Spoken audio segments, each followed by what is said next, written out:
다 같이 묵도하심으로 수 예배를 함께 드리겠습니다.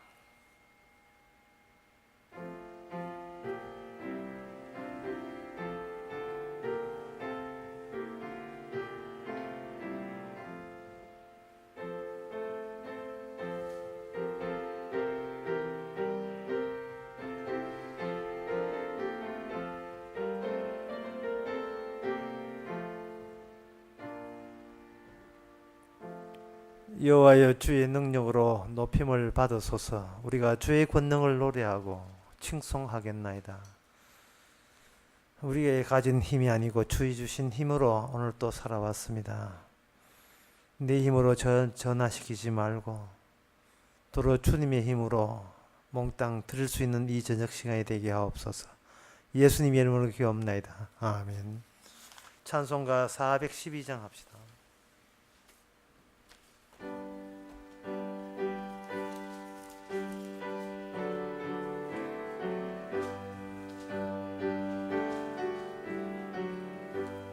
우리는 주님을 늘 배반한 내 주 예수 여전히 날 부르사 그 참되신 사랑을 베푸시나 내 형제여 주님을 곧 따르라.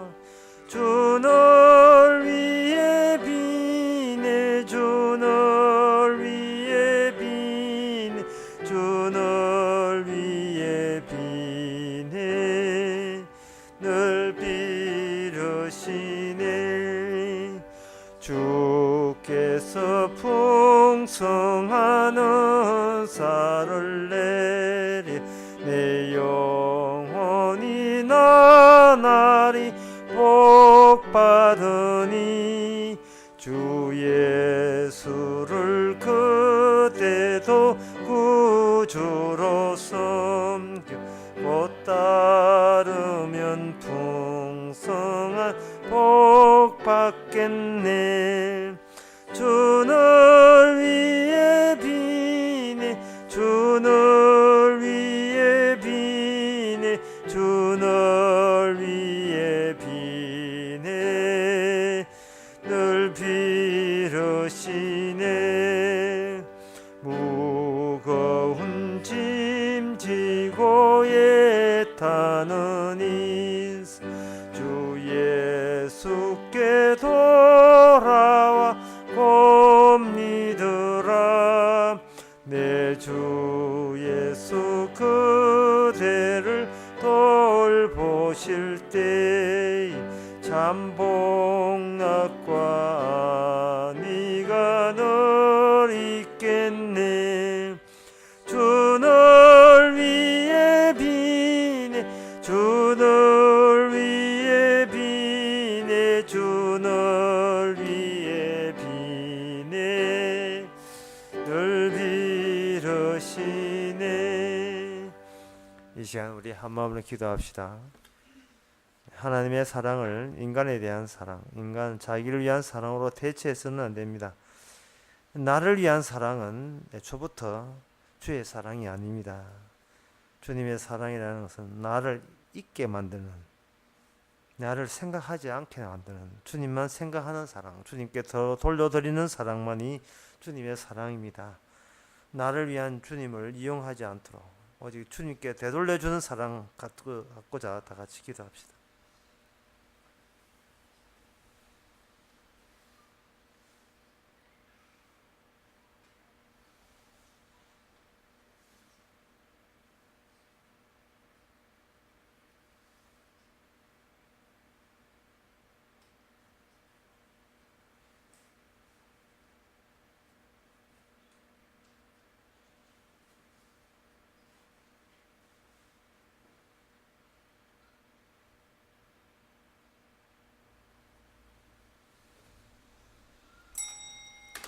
하나님 아버지, 우리의 기도 한가운데 지독한 나의 사랑이 요지부동으로 자리 잡고 있으면서 주께 기도했습니다. 하나님을 진정 사랑하지는 하는 것이 아니라 오히려 걸림돌로 우리 자신에 대한 사랑이 작용한다는 사실을 저희들을 깨닫게 해주시고, 주의 사랑이 나에 대한 사랑으로 막히지 않도록 그 돌을 빼내주는 그런 능력으로 온전히 주의 사랑만 우리 안에 도착되게 하여 주시옵소서. 예수님 이름으로 기도옵나이다. 아멘.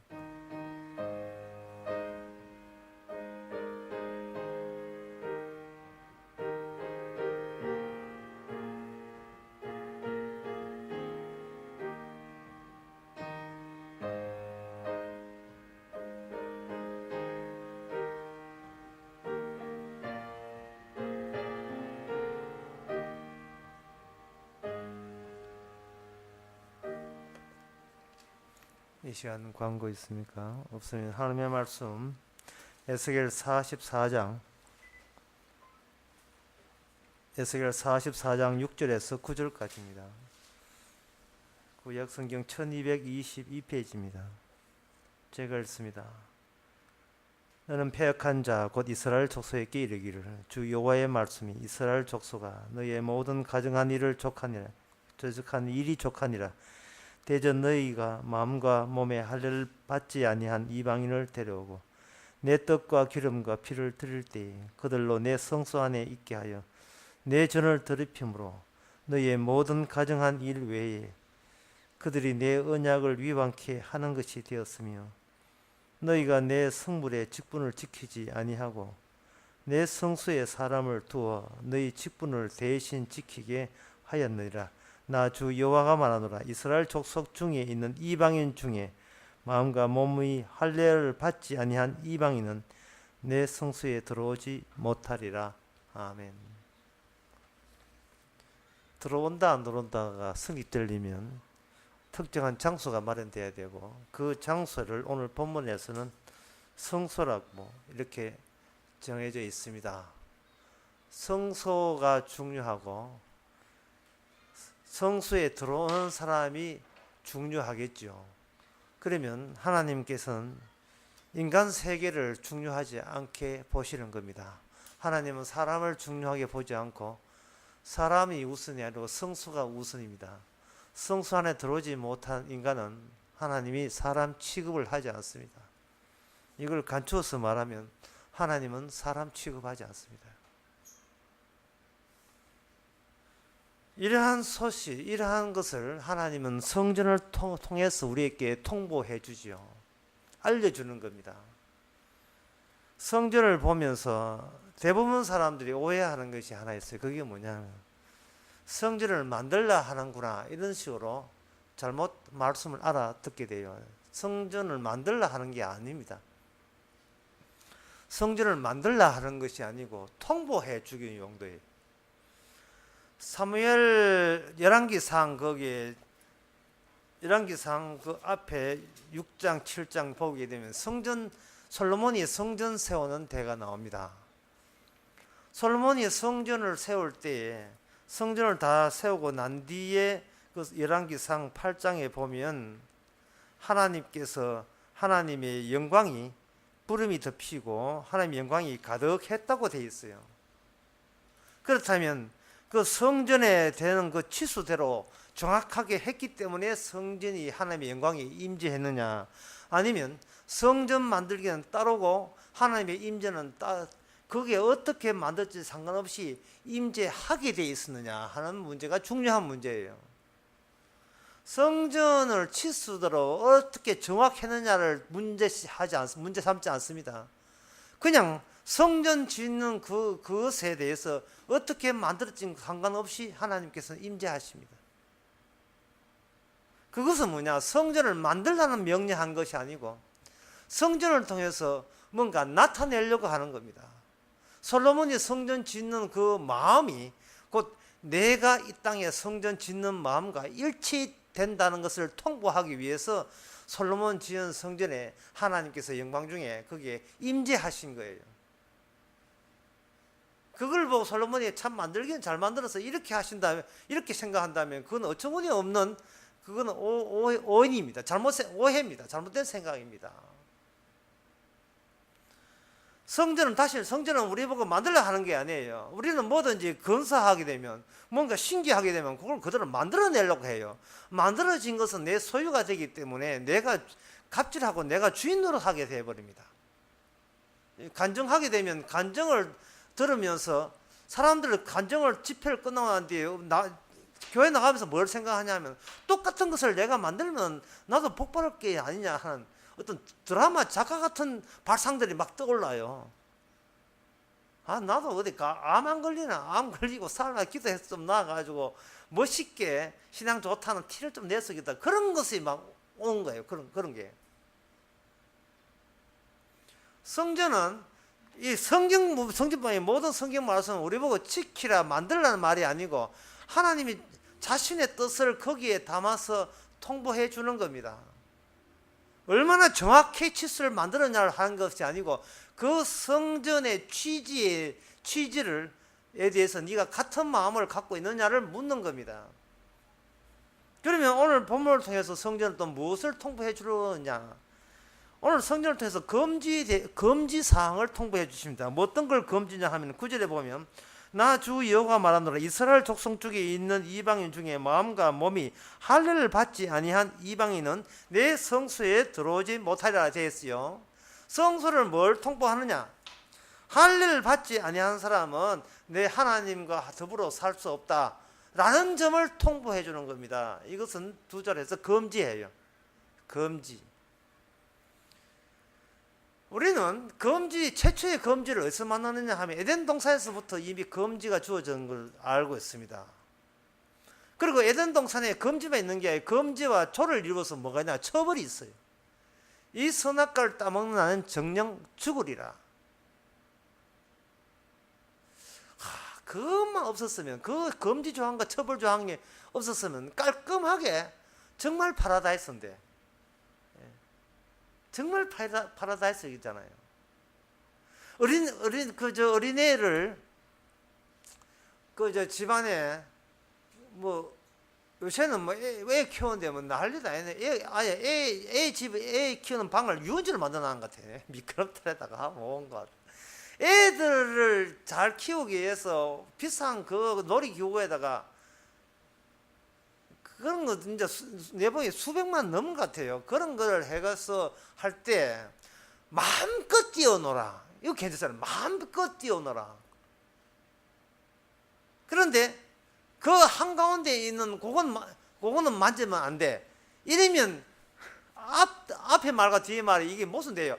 마음껏 뛰어놀라에 그것을 저지해버리면 그거는 마음껏 뛰어노에 흠집이 생기는 겁니다. 그래가지고 마음껏 뛰어놀면 그거 만지지 말라 하면 그게 앞뒤가 안 맞죠. 그거 빼야 진짜 마음껏이 되는 거니까. 하나님께서 에덴 동산의 금지 조항과 처벌 조항의 이유에 대해서 성경은 점차 하나님께서 뜻을 펼쳐가면서 마지막 때에 그 뜻의 이유를, 합당한 이유를 예수님 오시고 난 뒤에 우리 앞에 해답을 제시해 주셨습니다. 그것은 죽음 없는 창조는 없었다는 겁니다. 더 간추려서 말해서 모든 이 새 천지 창조는 죽음을 돋보기 하기 위해서 창조된 것이다. 그 죽음은 뭐냐? 예수님의 죽음, 십자가 죽음을 증거하기 위해서 천지 창조가 되었다. 골로새서 1장 16절의 말씀입니다. 아담은 상상도 못했어요. 세상이 지 세상인 줄 알았어요. 자기 마음대로 해도 되는 세상인 줄 알았어요. 다스리고 정보하라 하니까 지 성질도 다 다스리고 정보하면 되는 줄 알았습니다. 왜 처벌조항, 왜 금지조항이 왜 있는지를 몰랐어요. 하나님이 그렇게 일간을 신뢰하고, 신뢰했으면 다 맡기지. 다 맡기면 될 텐데. 뭔가 금지조항과 처벌조항을 그걸 포함시켜서 인간에게 뭔가 일임했다는 것은 이 우주가 너를 위한 세상이 아니라는 것을 암시하고 있는 거예요. 너를 위한 세상이 아니다. 네 좋아놓고 만든 세상이 아니야라는 거예요. 그러면은 너 말고 다른 분 좋아라고 만든 세상이라는 겁니다. 그래서 이 점을 알고 있는 사람,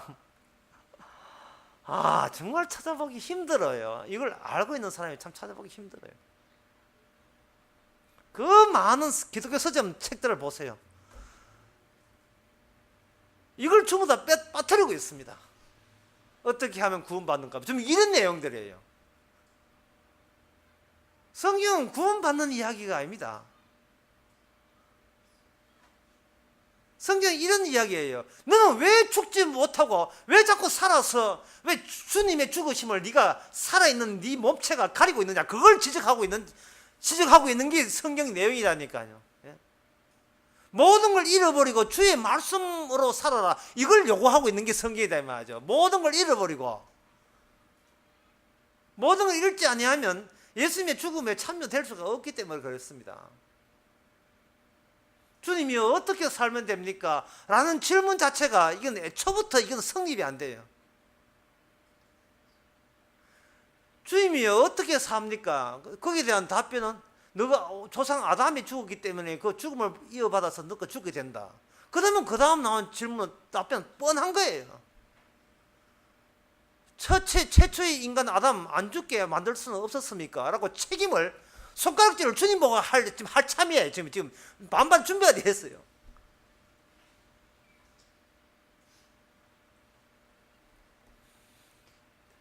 근원적인 문제는요, 인간이 자기의 사는 해답과 이유를 자기 쪽에서 발굴하거나 찾아낼 수 있는 자격 자체가 안 된다는 겁니다.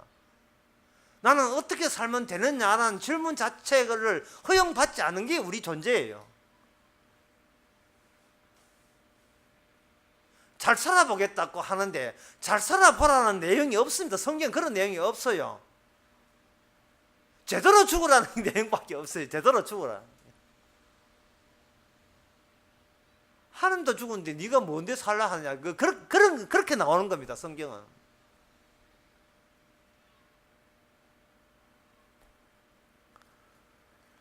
금지 조항에 있는데 창세기 3장의 금지 조항은 선악과를 따먹지 말라는 거죠. 근데 이 에스겔 44장에 나오는 마지막 때의 성전에서는 이방인을 할례 받지 않는 이방인을 내 성소에 들어놓지 마라 라는 금지 조항입니다. 여기 7절에 보면 대저 너희의 마음과 몸에 할례 받지 않은 이방인을 데려오고 내 떡과 기름과 피를 드릴 때 그들로 내 성소 안에 있게 하여 내 전을 더럽힘으로 너희가 모든 가정한 일 외에 그들을 내 언약을 위반케 하는 것이었으며 너희가 내 성문의 직분을 지키지 않고 내 성소에 사람을 두어 너희로 직분을 대신 지키게 하였느니라 라고 되어 있습니다. 이 말은 뭐냐 하면은 이방인과 그리고 이스라엘의 차이점을 너희들이 완전히 무시하고 들어온 거예요. 무시한 거예요. 이방인과 이스라엘의 차이점을. 이방인을 왜 들어오느냐?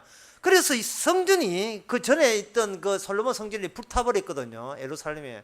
불탄 이유가 여기 7절에 나와 있는 겁니다.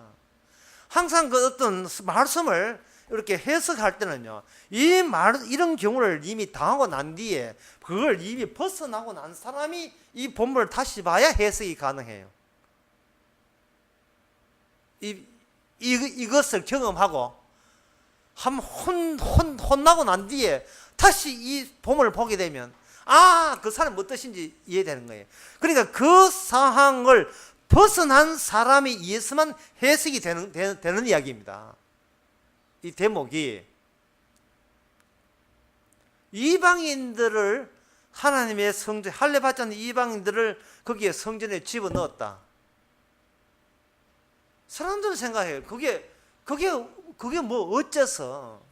그게 뭐 이거 할례라는 게 그 뭐길래? 그게 뭐 도대체 뭔데? 그게 아무것도 그 포경 수술인데 그런 포경 수술을 하면 뭐 고려 수술인가 포경 수술 그거 하고 성전에 들어오고 하고 이게 무슨 관계 있느냐? 그들은 이야기합니다.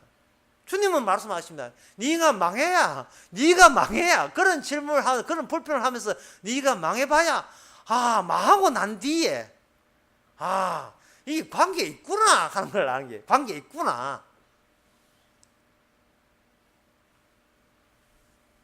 그리고 여기에 보면 7절 끝에 보면 너희가 뭐 가정한 외에 그들이 내 언약을 위반케 하는 것이 되었으면, 그 다음에 8절에 보면 너희가 내 성물의 직분을 지키지 아니하고 내 성소의 사람을 되어, 성물의 직분이라 하는 것은 레위지파가 이야기하거든요. 하나님의 성소의 제사는 레위지파가 담당하게 되어 있습니다. 레위지파 속에 물론 제사장이 포함되어 있고요. 그런데 레위지파한테 하지 않고 그들은 단 사람한테 그걸 맡겼던 모양이에요. 그것 때문에 너는 성전에 불탔다는 겁니다. 그러면 그런 이야기를 듣는 사람들은 뭐, 그게 뭐 어때서? 아무나 하면 되지 뭐. 그게 뭐가 문제인데?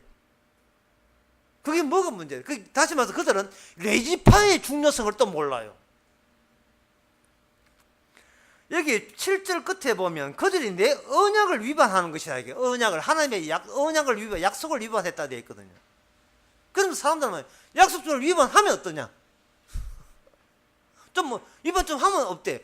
인간인 천사가 인간이니까 인간은 하게 돼 있고, 하게 되면 약속 어겼나? 그러면 내가 용서해 줄게 해가지고 다른 언약, 지킬 만한 언약 이렇게 주면 되잖아요. 지킬 만한 언약을. 지금 성전이 중요하다면 성전이 중요한데 그 성전에 종사하는 자기 백성들이 미흡하고 그 좀 이렇게 서툴잖아요. 모든 게. 예. 양식집에 가서 손님이 뭘 주문하는데 이 서툴어 가지고 양식 내용도 몰라요. 근데 진짜 서투잖아요. 서툴면 가르치면 되고, 예, 그거 용납해 줘 가지고 차분하게 앉아 놓고 다음은 이러지 마라 달래면 되잖아요. 그러면 되는데 왜 이 성전을 귀한 성전을 지으라 해놓고 그걸 왜 불태웠냐 말이죠. 그게 뭐 그리 중요한 게 있다고 그걸 불태웠냐 하는 겁니다. 그것은 이런 겁니다. 그들은 본인 이스라엘이라는 게 자체가 언약의 백성, 이스라엘 언약의 백성이거든요. 언약에 의해서 탄생된 언약의 백성 이스라엘이 얼마나 대단한 그러한 신분인지를 그들조차도 그걸 참 무시한 겁니다.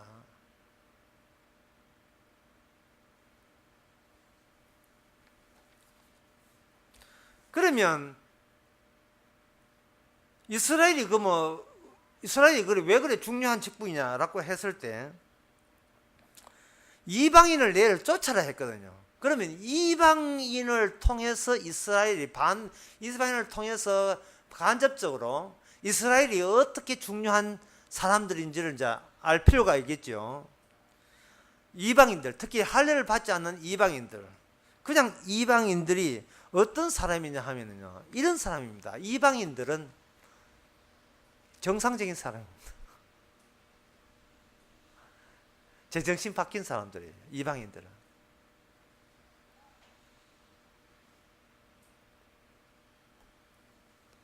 이방인들의 특징은 눈이 열린 사람, 뜨인 사람이에요.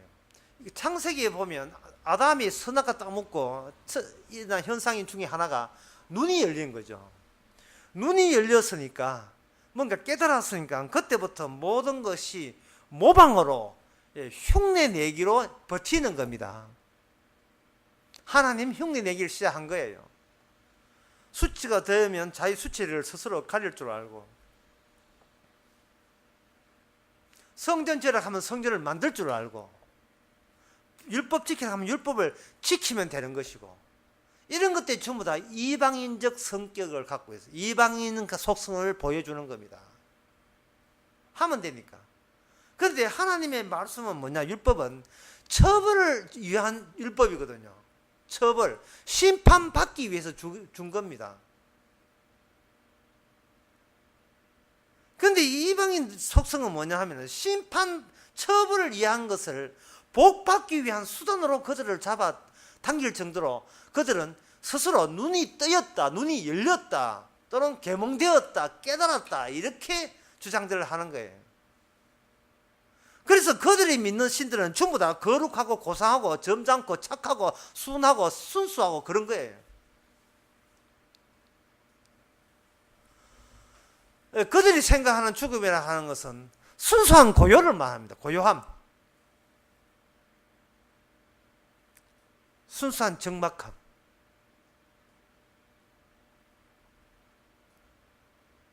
왜냐하면 그들은 죽음을 현재 죽지 않은 상황과 반대 방향으로 생각해서 세상은 번잡스럽잖아요. 복잡하잖아요. 골치 아프잖아요.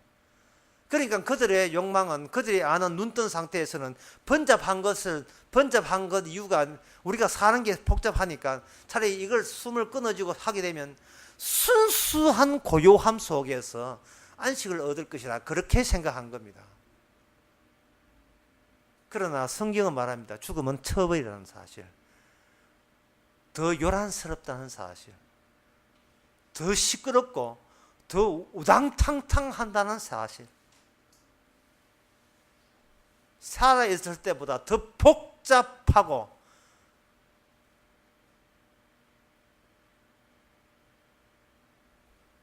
한시라도 가만두지 않는, 사람을 계속 시달리게 만드는 그러한 상황, 시츄에이션, 상황이라는 사실을 사람들은 몰랐어요. 복잡함의 순수인 걸 모르고 고요함의 순수함의 고요의 극단인 줄 알았어요. 사람은. 그 이방인의 속성을 누가 갖고 있는가? 바로 이스라엘이 갖고 있었던 겁니다. 이방인들이 성전에서 일했다, 들어왔다는 말은 누가 부르겠어요? 그 자기들 자신에서 오겠습니까? 괜찮아, 들어와 해서 이스라엘이 불러서 하나가 된 겁니다. 이스라엘은 이방인과 하나가 되어서 이스라엘 나라를 평화롭게 만들려고 한 거예요.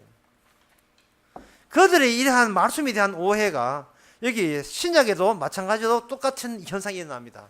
에베소서 2장 11절에 보면 12절에 보면 그때 너희는 그리스도 밖에 있었고 이스라엘 나라 밖에 사람이라 약속의 언약에 대해서 외인이 오고 세상에 소망이 없고 하나님과 없는 자였더니 이제는 전에 멀리 있던 너희가 그리스도 예수 안에서 그리스도 피로 가까워졌느니라. 이 우리가 합평이신지라 둘이 하나가 중간에 막힌 담을 허시고 원수된 것이 하나가 되었다 이래 되었어요. 이걸 보고 이스라엘과 이방인들이 하나가 되는 나라가 때가 되게 되면 그것이 곧 천국이 임한 증거라고 본 거예요. 이런 아이디어는 바로 구약 때 유대인들이, 이스라엘 백성들이 또는 유대인들이 이방인과 하나 되어서 전쟁을 종식시키고 평화롭게 살기 위한, 자기들의 살만한 살기 위해서 했던 이방인적 속성의 발휘와 똑같은 사고방식입니다.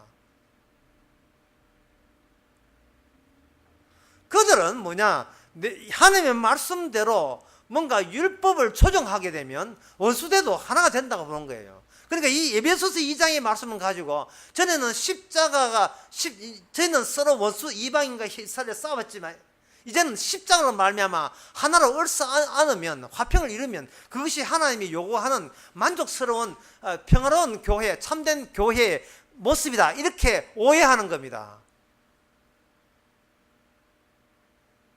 십자가를 그런 용도로 사용하는 거예요. 그렇지 않습니다.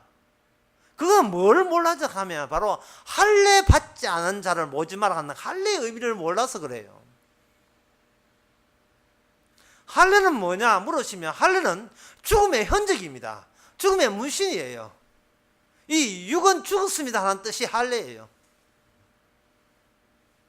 할례를 살갗에 인간의 자식을 놓는 생산하는 생식과 관련된 그거는 기간을 자른다는 말은 그 기간이 다음에 대뒤에 자식을 놓는 대표적 기간이기 때문에 그렇습니다. 생식 기간이기 때문에 그걸 자른다는 말은 그 기존에 내가 부모로부터 받은 육신과 내가 자식을 물리는 이 모든 육신은 그건 죽음 마땅하다는 사실입니다. 그럼 이스라엘은 특히 이방인과의 차이점이 뭐냐 물으신다면 이겁니다. 그들은 죽음 저편에 건너가서 그쪽에서 하나님의 언약에 의해서 새롭게 남을 자식 낳듯이 아들로서 탄생된 자체의 집합이 이스라엘이에요. 죽음 건너편에 가는 거예요. 죽음 넘어가는 거예요. 죽음 넘어. 죽기 전에 알아서 화평하는 게 아니고 죽음 넘어가 버린 거예요. 죽음 넘어가서 건너편에서 어떤 자식을 생산하게 되면 그 자식된 생산이 도로 이쪽에 왔을 때, 그래서 그쪽에서 뭔가 사람을 낳게 된 그들의 집단이 바로 이스라엘입니다. 그렇게 죽음 건너편에서 온 자식이라 해서 우리는 육신에서 오지 않았다, 약속을 완성된 쪽에서 왔다 해서 할례를 하나의 무신처럼 흔적을 갖고 있었던 겁니다. 죽음 건너편, 거기가 여기서 몇 킬로 됩니까? 이거 몇 번 버스 타면 가죠? 401번 타면 그 죽음 건너편에 갑니까?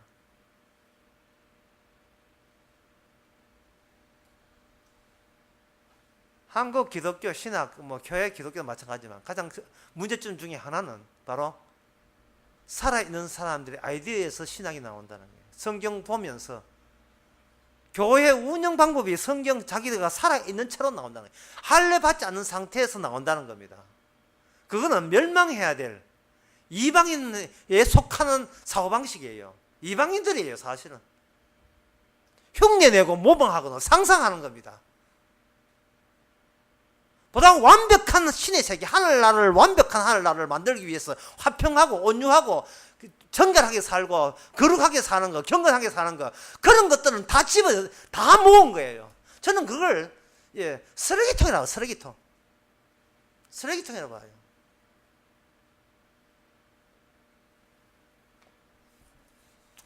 사람이 살아가는 이 모든 것은 사실은 개꿈을 꾸기 위한 자료에 불과합니다.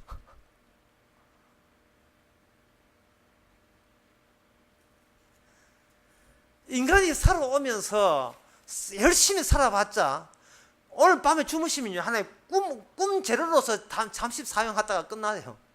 그리고 그건 다 주께서 세상 다 집어였습니다. 살아있으면서 한 것은 일체 인정받지 못합니다. 우리가 인정받는 게 있다면 그것은 죽음 건너편에서 온 거예요. 죽음 건너편에서.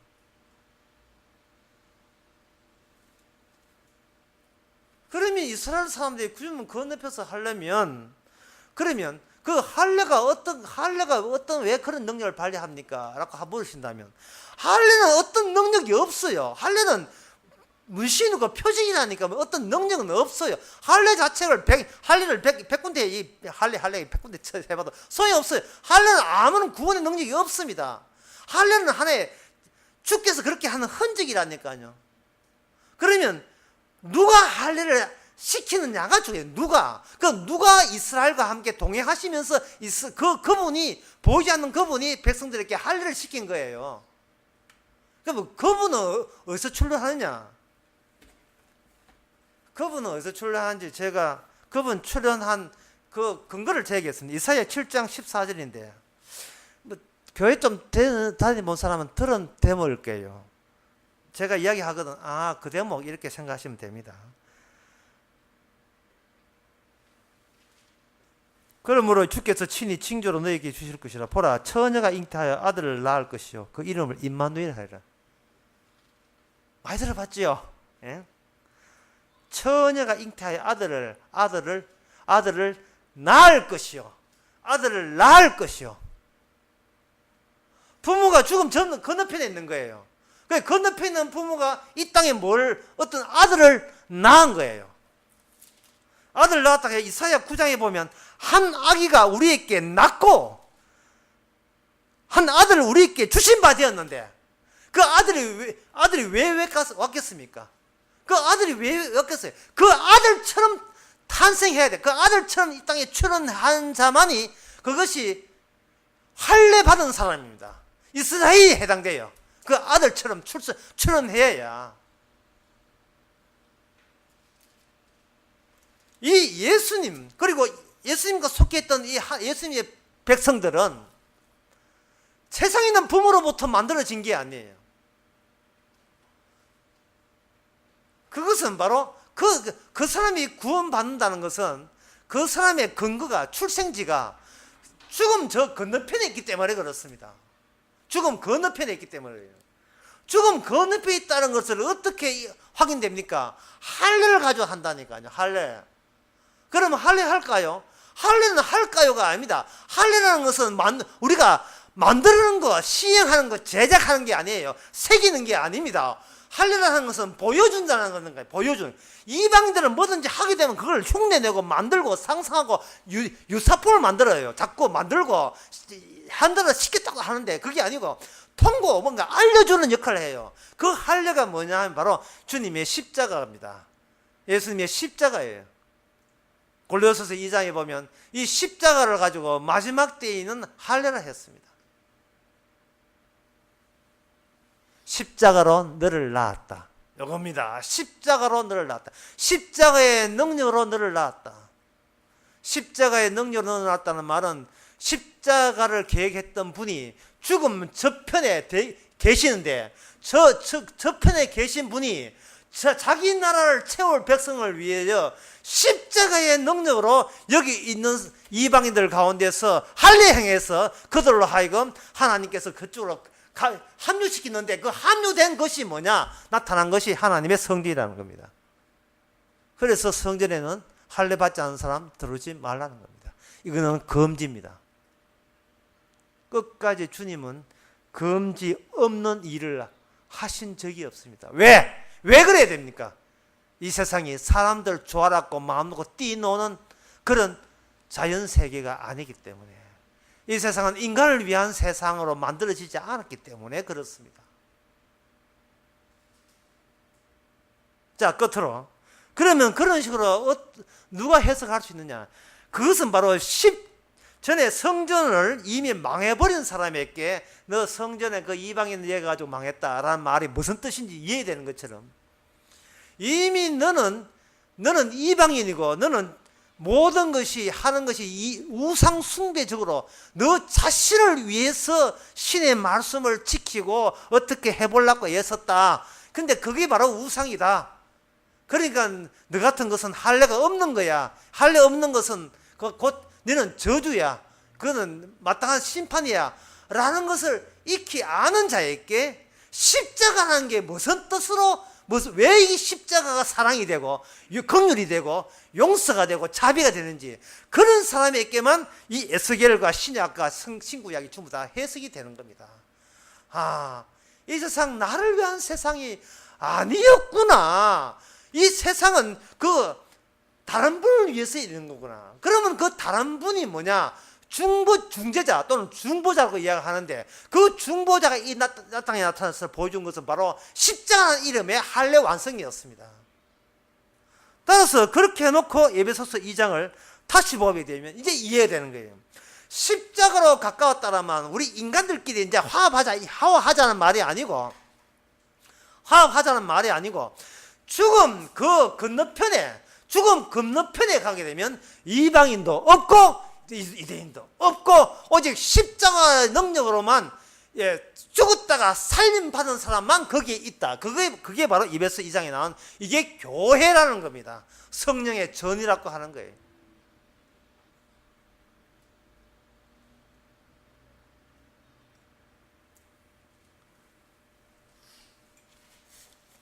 이제 말씀을 맺고자 합니다.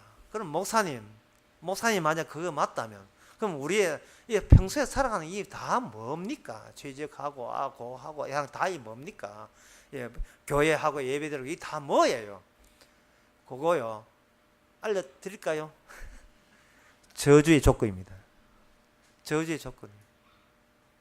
사는 게 저주의 조건이에요.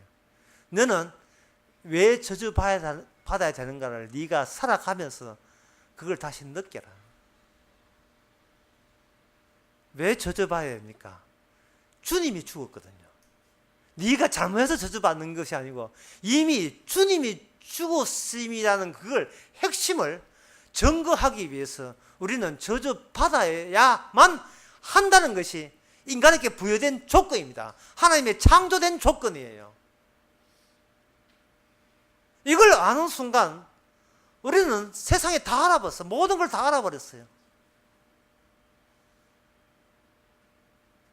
자, 이제 내일부터 일터에 나갑시다. 저주받기 위해서.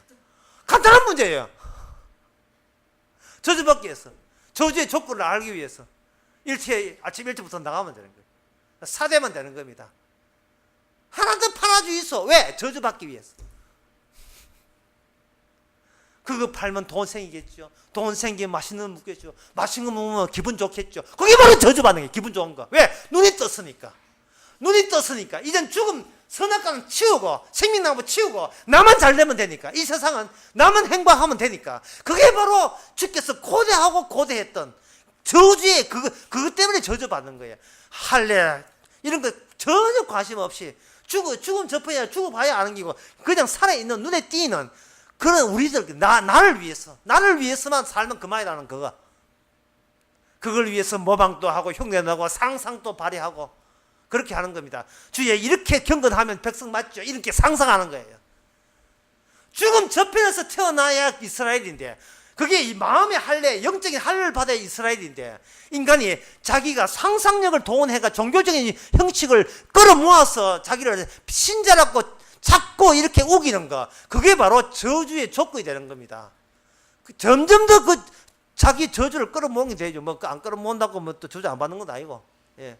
어쨌든 저쨌든 간에 내가 어떻게 잘 됩니까라는 그 질문은 하지 마세요. 이미 예수님이 죽었고 주님의 죽으심의 능력으로 살려주면 살고 안 살려주면 지옥 가고 끝! 이 끝이에요. The end. 영어로 the end. 네, 아는 영어만 해.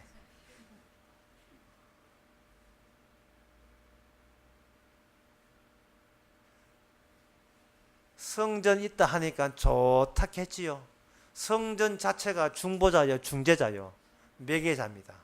성전 자체에 뭐가 들어가 보니까 거기 금지가 있네요. 할례 받지 않는 이방인들은 도지 마라. 끝까지 주님께서는 이 금지 조항, 벌칙 조항을 주님께서는 양보한 적 없고 철회시킨 적이 없습니다. 그래서 이 세상은 마지막 끝은 천국과 지옥, 지옥과 천국으로 구분됩니다.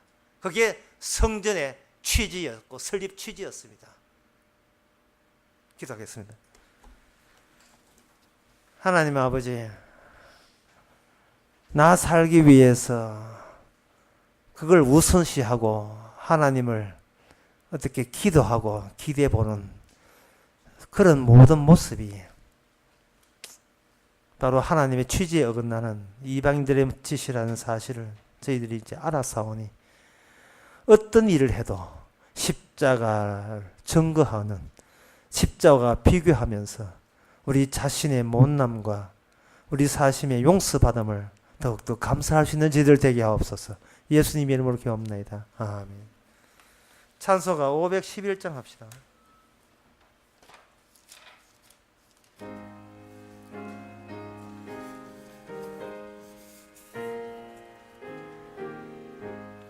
내 구주 예수를 더욱 사랑 엎드려 비는 말 들으소서.